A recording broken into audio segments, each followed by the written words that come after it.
All right, hey guys, thanks for coming. This is a pretty cool event. Yeah, so my name's John UK. I'm a Californian who's been in Kiev for about the last year and a half. I've spent the last 5 or 6 years in technology, the last 7 or 8 years studying a lot of personality psychology, a lot of different frameworks. I've done a lot of consulting for like a big blockchain company with personality psychology, done YouTube videos, a lot of statistical research, self-analysis, YouTubing, things like that. Also, I went to a top entrepreneurship school in America. Right now I'm working on GameTree, which just got funded. And and I'll dive into it. So the hardest part, I think, of making games isn't the making the game itself, it's the finding the right people for it. Because the way that the world is right now is the top 1% of artists is getting like 90% of all the reward. And so the challenge isn't making a good game, it's getting the right people to even notice it in the first place. So that's why I thought this is a very relevant talk and something I want to dive into. So I'll talk about these different topics. The most important question you want to ask yourself is, what is fun about my game? Because people play games to have fun, and fun isn't the same for everybody. So by knowing what's fun about your game, then you can appeal to your customers, you can make better game design decisions. Also knowing what the personalities are like of those people, not just what's the definition of fun, but like how do you appeal to them? What kind of like psychological triggers make these people want to play and buy your game? You can also do some like testing as well once you have theories about a lot of information. And also you want to analyze competition, see what they're doing. Don't do it exactly, but a lot of the times if they're doing something, maybe do something a little bit different. Be kind of strategic, but do look at these factors and then see what are the closest competitors, who else has these markets, where are they going, how are they appealing to people. So the first point about what is fun about your game, this is a framework that I invented. It's built on other frameworks that other people have designed, but just elaborated on. These are essentially different aesthetics of what is fun about a game. The most popular games, they do a number of things very well, like Skyrim, Minecraft, World of Warcraft. All of these games, they have a number of these points. But what's important for you, and maybe if you take, this will probably be online later if you ever want to see this image or if you take a picture.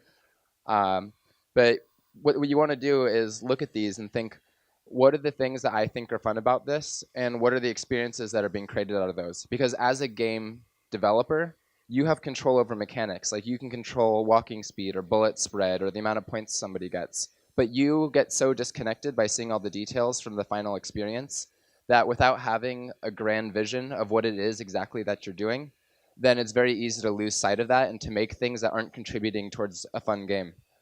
Also, what your game is fun for are the kinds of users you want to attract. Find people who like similar games, advertise the things about your game that are the most fun about it. So you might think that you have like a simple character customization system, but don't talk about that if expression and like artistic creativity aren't one of the main parts of your game. That's not why people are going to buy the game, and if people buy it for that reason, then they're going to leave bad reviews. So really think about this, about your game, and analyze it. Another thing is also understanding the personalities of the people who play your games. This is from Jungian typology. Carl Jung, in the Eastern Europe is known as socionics, and the West is known as Myers-Briggs typology. It's about how people think, what types of thinking energize them. For example, if I have very strong like biceps, I'm gonna lift a water bottle like this. But if I have strong legs, I might use my legs or my back. And our brains are kind of the same way, where each of us have different ways of thinking and perceiving information. And different types of people, within these, have correlations to different types of aesthetics of fun. You can sell all of these people differently. You can research more. There's another talk online as well that goes into more depth of all the different subcategories of all of these. But for example, artisans. Artisans, they like to work with their hands. They live a lot in the moment.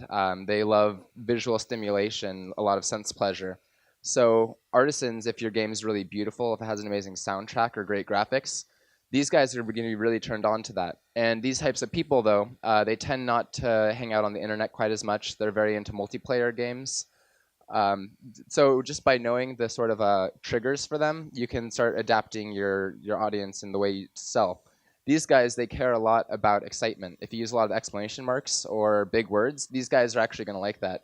Unlike irrational, which is my category, where irrational just wants to see the data and they'll make a decision for themselves. These guys tend to like a lot of strategy games. They tend to be a lot of early adopters as well. So if you're an indie game developer, it's easier to make games that these guys will find because they spend a lot of time on the internet, or they're more willing to try something that not their friends have done or that's not popular.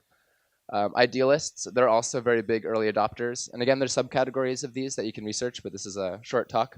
Idealists, they're usually inspired by big ideas. They care about the cause. And again, they're early adopters. So these are the people that if you want to make a development blog or tell your personal story, that's actually going to influence these people to buy your game. And then you have guardians, and these are kind of the most late adopters. They use a lot of tradition in their thinking. What's popular? What are the rules? What's accepted? What's worked in the past will work in the future. So these guys are going to be harder to sell a new game to, but they're also the biggest quadrant of the population of people. But they're easier to approach with AAA games. But try not to make a game that is going to appeal to these guys. And again, you can look up more about these things online, and there's huge amounts of information. And then lastly in this section is testing. You can do really simple tests with Google or Facebook or Contactia, where you could do A/B testing and you could try out 5 or 6 different names of your game or different sales pitches, or you want to test different features to see what people click on. And so what you can do is just do very generic testing. It's very cheap compared to doing very highly targeted testing. And by doing this, you can not only A/B test like what is the most popular name that people are clicking on, but you can also find out who's clicking on my stuff. By leaving it open, you find out the people that are clicking on it the most, and then compare that to the average price to target those people. And where you see big differences, where people are clicking more than the normal price for those people, you know that that's a lot of your target audience. So again, you can find out who a lot of your customers are, where there are, gender, age, things like that, demographics. But also, you can get information about what's a good title for the game or the good selling points. Good images as well that you want to use to advertise. Don't just do the first thing. Like, it's always good to test this stuff because you could usually double your return on investment. So where do you find your target audience is the next question, once you know kind of what they look like. This, it's not magic. It's a lot of repeated information. But all of these sources, it's good to just try everything. In general, in marketing, try everything. Try to measure stuff as much as you can, both in terms of dollars and the amount of time it takes you. But usually what you want to do is try everything and then really start focusing on the things that are working and to start ignoring the other things that aren't working as much. Sometimes you can get like a 80-20 rule where like 20% of the effort might make 80% of the results. So you could try a little bit in each of these, like have a blog for the sake of it, but maybe don't always actively update it if it's not getting a lot of views. But if you find that on Quora that you write good answers and you have a good reputation, a good following, you're going to get a lot more users there than on Reddit, for example. So the traditional places. And then how do you appeal to these people? So again, this goes back to the personalities of knowing what your demographics look like. But if you're appealing to, this goes back to the framework, but if you're appealing to a lot of casual gamers, usually those are the guardian type, like that kind of bottom quadrant that like things that are popular. Some of the people in that category, they use a lot of like extroverted emotions where they care a lot about getting along with other people, fellowship, things like that. So build a lot of fellowship into your game if you're making a casual game, if you're targeting these people. And then also when you're selling it to them, sell them on like, make them kind of feel like they're building a relationship or make things really friendly. And again, if you're using like rationals, then just kind of lay down all the features. It's not quite as hard, but it's knowing which of those things are most important to those people and what are the elements of fun that is your game that you want to highlight. Give your audience what they want. Again, this goes back a little bit to the competitors, seeing what are similar games, where are they advertising, how are they saying it. You don't have to reinvent the wheel, and a lot of the times you can just learn things by copying others. And then also just being true and honest. It's people, the internet's been around longer and longer, and we're getting very good at just filtering out like fake stuff from sincere stuff. Even when big companies are releasing like apologetic press releases, things like that, you can always tell when they're sincere and when they're just saying something. So try to be genuine, and that's like the root of charisma. And a company is a brand; it has to have its own charisma, and that is expressed through all your communications. So try to be really honest and even like vulnerable. Be open, and people are going to appreciate that stuff. So some PR and ad information. Do avoid political stuff. Starting off, you don't want to polarize people. If your topic is a game, then you should kind of keep the focus on the game. If you have opinions on like touchy political topics or anything like racism, like those kinds of things, like for example, the idealist quadrant, those kinds of people that are inspired by big ideas, they might badmouth or not even buy games just because of a move like this. It could do more harm than good. And then also, people are buying the game for the game. They're not as interested in the other stuff. So you can leave things up to those. If they're really important to you, then that's important to you. But if you can avoid it, then it's usually a good move to avoid those topics. Um, the logo, until you're recognized, it's not that good to be spamming the logo everywhere because it doesn't mean as much to people. They're not going to quite recognize it. But as you get more popular, use it more. But otherwise, people don't really care about a logo. It doesn't have much meaning to them. Um, so catchy content works better. You can read books on like virality, habits, things like that. But try to figure out like triggers or like things that could go viral. And again, you can look at competition for this. And also be careful with memes. They can be funny and they can be really like kind of a cheap, easy way to make some like extra content or to make something kind of funny. But just be really careful with them because it's a lot of times better to not have no meme than to have a bad meme. And then this is I think the most important like lesson in business is getting and using feedback. There was a talk by a teacher who'd been teaching for like 20 years of game development, and he said that the best students, the ones that he knew were going to be successful, were the ones who asked a lot of questions and used the feedback, that actually internalized the feedback. Because the difference between somebody naturally talented and somebody who works a lot is usually not that big compared to the amount that learning a skill raises that bar. And this is the process that you use to get the skill. You don't just learn stuff, but you have to correct yourself and learn from masters. And the same is true with the marketing, finding your audience. Who are the people that are enjoying the game? If you find that, for example, a role playing game is a really big category that can have a lot of different kinds of fun in it. And not every, like a World of Warcraft is very different from Final Fantasy. And those are both kind of role playing games. So don't try to advertise it as a generic role playing game. But if you find that there's certain kinds of role players that are the ones who enjoy your game the most, don't try to appeal to everybody because that's going to hurt your scores, get you refunds, things like that. This works like across the board, but also try to think of ways that you can incorporate into your products or into your cycles ways to talk to your customers. It's really easy for companies to get alienated and to kind of be in their own office and not even talking to their customers that much, but really try to at least even build relationships with some of them. For example, in my company, when people download an application, they automatically have a first connection, kind of like a social network with one of us on the team. And so that way they're not alone when they come to the app, and they have an easy way to talk to us, and it's also a little bit of a tutorial. So we have an immediate direct dialogue with all of our users. And then after we have certain measures, after they've used it a certain amount of times or certain triggers have happened, we actually send them like automatic messages that say like, hey, I noticed like you've been using the app. Like, do you have feedback, bugs, features, suggestions? So we're constantly getting a lot of that information back from users, and try to think if there's ways that you can do that as well. Because more important than finding new users once you have them is retaining them. It costs significantly, significantly less money to keep users, to keep fans loyal for DLC future games than it is to find new ones, like significantly cheaper. So find ways to stay connected with them. Also sending out emails every once in a while, doing little contests, things that re-engage. It can get really easy to forget to do this when you're kind of trying to chase new customers all the time. There's also, you can study the differences between early adopters and the early majority. But usually it looks kind of like a bell curve, like many things in life. And the first people that adopt games, they tend to be more like abstract thinkers. They tend to like hang out in certain spots. They tend to get sold on the ideas of things, but really kind of look at them. And if you're like a brand new game, don't try to make something very generically appealing because that's not going to work. So try to customize your approach.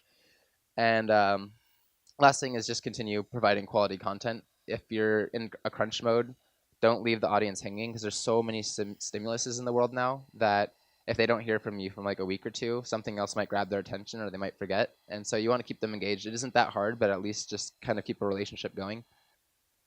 And then lastly, I'm going to talk a bit about GameTree because I've been working on something that I think is going to revolutionize the industry quite a bit. And it's based on psychology. of the tests that I told you about, and also about gaming. And GameTree itself the first stage is a social network right now that exists. We're coming out with a big launch next week of kind of past the MVP of a completely rewritten technology stack. But essentially, it's a social network where people can socialize about games, connect with friends, meet new gamers based on distance, age, and we also match by personality psychology. So they're more likely to like people they'll meet. If you have a multiplayer game, this is a good way to help the players find people to play with. For me personally, like I very rarely will buy indie games out of fear of not having people to play them with. But with something like this, I know now that I could always just type in the name of the game, and you can also send us your games, and we can add them to the database, and they'll be able to find people to play the games with. The next step is personalized recommendations. We've been working on machine learning to recommend games, and we're going to have a really big bias towards like indie games, helping people discover hidden gems, seeing reviews from the people that are the most similar to them, not just random people, personalized ratings, things like that. And because they're taking a lot of personality tests on like what is fun for them, their psychology, things like that, then we get a lot of information about the games. And there's a lot of things that we can offer to you as developers. Um, One is really detailed information on your like current or potential audience, knowing what are the demographics of the people who are rating your game high, what are the types of fun that they like, what are their personalities like, where do they hang out. So all of this information, and then based on that, you can do marketing and design strategies using that blueprint of having real information if you're taking that approach to game development. And then also being able to reach these customers. It's free to list, so people can be discovering the game. And then also there's option for highly, highly targeted advertisements where it's almost guaranteed that people are going to like your game because they're already kind of pre-qualified through a lot of data. Another option is for finding game testers. It's good to have people who are testing the game who actually like the game a lot. They're going to leave better reviews. They're going to give better information. So being able to find these people. And lastly is a personalized API. If you have like a game or a product that wants to take into consideration a lot of information about the individual user, then it's possible for an ecosystem of applications to exist around this. So yeah, thank you guys. This is my email address. Feel free to like take a picture, send me a message, or just find me around the conference for any reason. And then also here's a YouTube channel that we have. If you take a picture of that, then we have a presentation that goes a lot deeper into the personality psychology stuff and the frameworks that could be helpful to you in identifying your audiences. Yeah, thank you guys for your time. Thanks a lot. Maybe someone has some questions. What audience do you have now, and what its portrait? For GameTree? So GameTree, we have 5,000 users right now. We haven't been trying very hard to grow because we have this new version about to come out. And so we sort of validated the need for the product. And then we've been kind of saving a lot of our marketing efforts and building them up for like soon after this next version comes out, a couple of weeks just to make sure it's stable and everything's good. Then we're really going to like pound it like really hard. Our users right now, they care a lot about fellowship. A lot of it's interesting too because I like the personality psychology a lot of the different like sort of archetypes. In a way, it's sort of like how like ants or bees almost. People as a society, we all have different things that we enjoy, and that's what makes society functional. And division of labor is a really strong strategy. It's interesting, but you can map out the different like personality types and the things that they enjoy in gaming. But our users right now, they're kind of across the board, but they have a bias towards fellowship. And there's actually an unexpected high correlation between fellowship and competition because they're both social in nature. So that was like an interesting finding, but it's a lot of people who play games like Dota, for example. A feature that we're adding is the ability to match by skill level because like we're adding that for about the top 20 games. So that will be part of filtering options. Yeah, and mostly we're focusing on Eastern Europe right now. A lot of our users. There's like a lot of toxicity here, so it's more important to find people that you enjoy or that you're friends with to play a game if you don't want to be like yelling at people or yelled at as much. And then also here, it's a great way to like being local. It's a lot easier to evangelize, meet people, all that. We're actually avoiding young people because to me, like right now, the way society is after usually about university, a lot of people get busy jobs, they move, they kind of drift apart, their tastes change. A lot of tribes get kind of broken. So that's why our tagline is "Find Your Tribe." Is that a lot of this is about. It's not just about helping people find games to play with, but it's about helping people find friends using games as an excuse. Because as children, that's how we like grow and develop and build relationships, and it's something that a lot of adults lose. We know this because we're gamers here, but it's sort of like a hidden friend finding application that nobody's ever been able to successfully do before. But young people, they don't have that much problem with friends because they can already get a lot of recommendations from the people at their school, or they've like still kind of grown up with the same people. But it's really when people kind of get fragmented and they lose their tribes that a lot of people end up coming to us. Um, we have a CMO who's been tracking that stuff more closely than me, but I believe it's like within that range is about 25 to 30. Any other questions? All right, feel free to also find me if you see me around and ask questions if you want feedback on like your specific game or title or anything.